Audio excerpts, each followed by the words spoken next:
অখিল গগৈৰ খং কমা নাই। গৌৰৱ গগৈৰ বিৰুদ্ধে খুব উজাৰিয়ে আছে অখিল গগৈয়ে। গৌৰৱ গগৈ যেন ৰাজনীতিক নহয়, গৌৰৱ গগৈ ৰজা। অসম প্ৰদেশ কংগ্ৰেছ কমিটিৰ সভাপতি গৌৰৱ গগৈৰ বাবেই হেনো লোকচানৰ সন্মুখীন হ'ল ৰাইজৰ দল।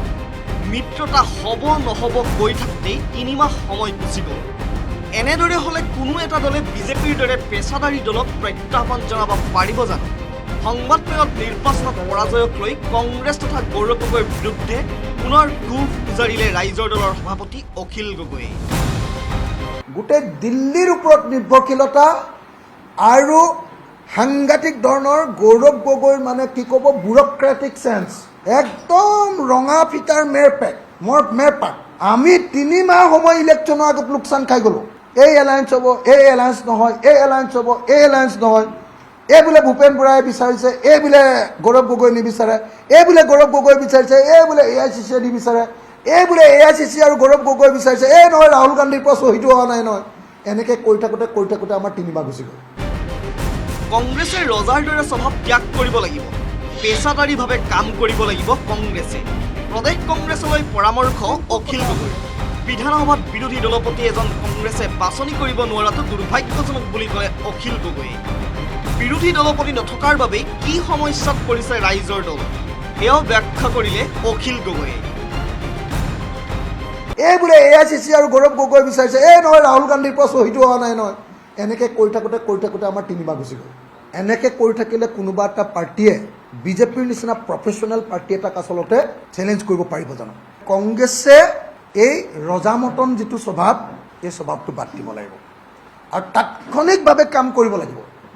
তাৎক্ষণিকভাৱে প্ৰফেশ্যনেলি কাম কৰিব লাগিব। বিধায়কবিলাকেও শপত ল'লোঁ, চৰকাৰে মন্ত্ৰীসভাও বনালে, প্ৰথমখন বিধানসভাৰ অধিৱেশন হৈ গ'ল, অথচ কংগ্ৰেছে এতিয়ালৈকে বিৰোধী দলৰ দলপতি নিৰ্বাচন কৰিব পৰা নাই।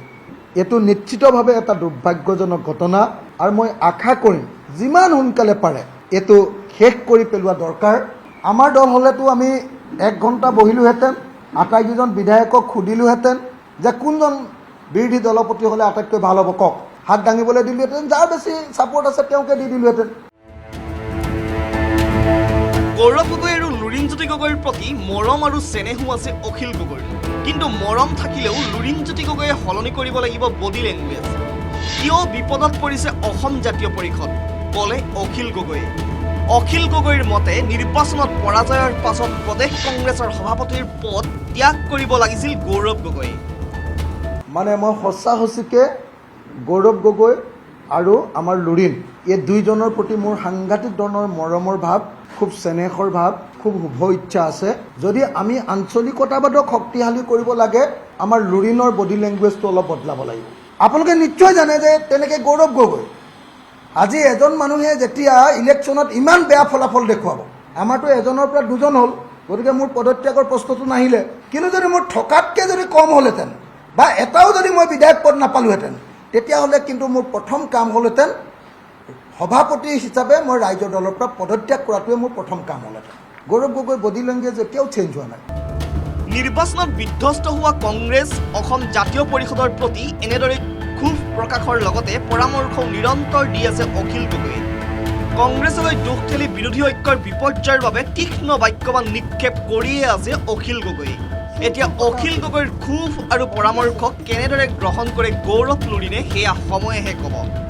বলেন ভট্টাচাৰ্যৰ report, news 18 Assam north east.